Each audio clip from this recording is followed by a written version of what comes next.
আকাশবাণী শিলচর আঞ্চলিক সংবাদ পড়ছি মৌসুমী ধর।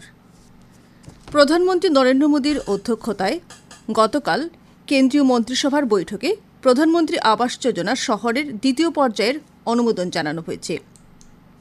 মন্ত্রিসভা 2024-25 অর্থবছর থেকে 2028-29 অর্থবছরের প্রধানমন্ত্রী গ্রামীণ আবাস যোজনার লাগু করার বিষয়েও অনুমোদন জানিয়েছে।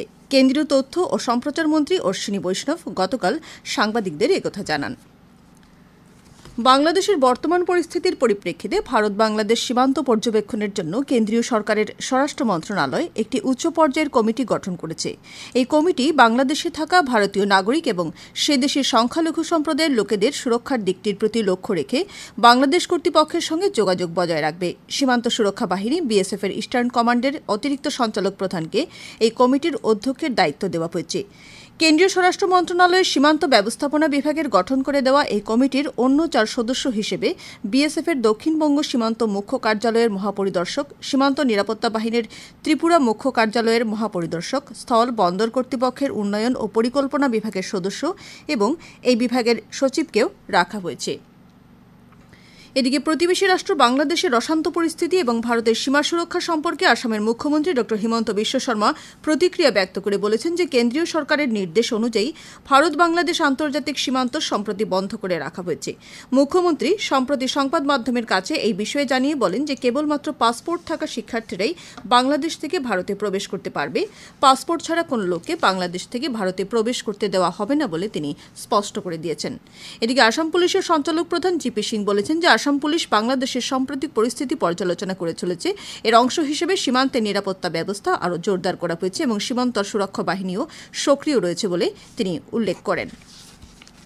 আসাম ও মিজোরামের মধ্যে দীর্ঘদিনের সীমা সমস্যা সমাধানের উদ্দেশ্যে গতকাল উভয় রাজ্যের মধ্যে মন্ত্রী পর্যায়ের বৈঠক অনুষ্ঠিত হয়েছে। আসামের সীমান্ত সুরক্ষা ও উন্নয়ন মন্ত্রী অতুল বরার নেতৃত্বে এক প্রতিনিধি দল গতকাল আইজলে পৌঁছে মিজোরাম অতিথিশালায় এই বৈঠকে মিলিত হন। মিজোরামের প্রতিনিধি দলের নেতৃত্বে ছিলেন ওই রাজ্যের গৃহমন্ত্রী কে সাবডাঙ্গা।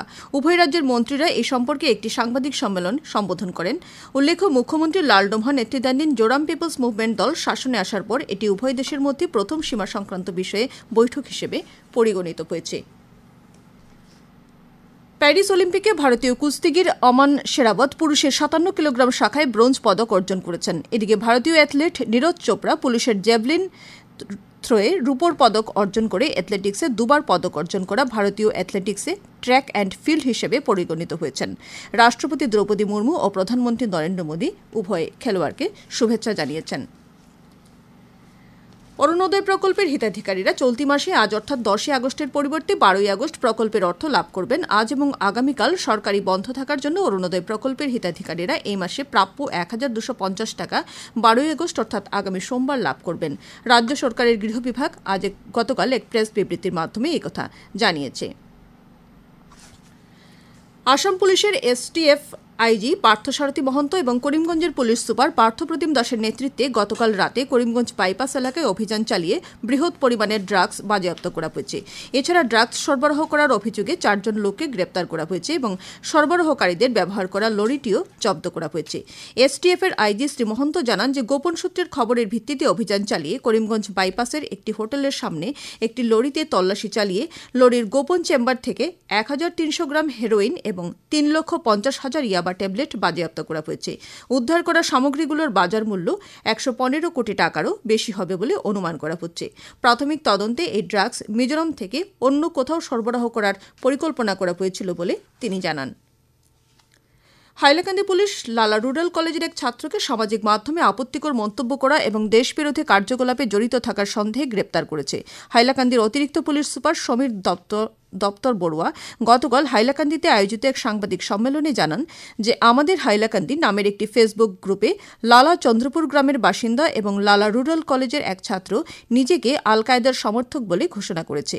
এছাড়া বাংলাদেশের পর এবার ভারত তথা আসামে হিংসাত্মক কার্যকলাপ সংঘটিত করা হবে বলে এই যুবকটি দাবি করেছে।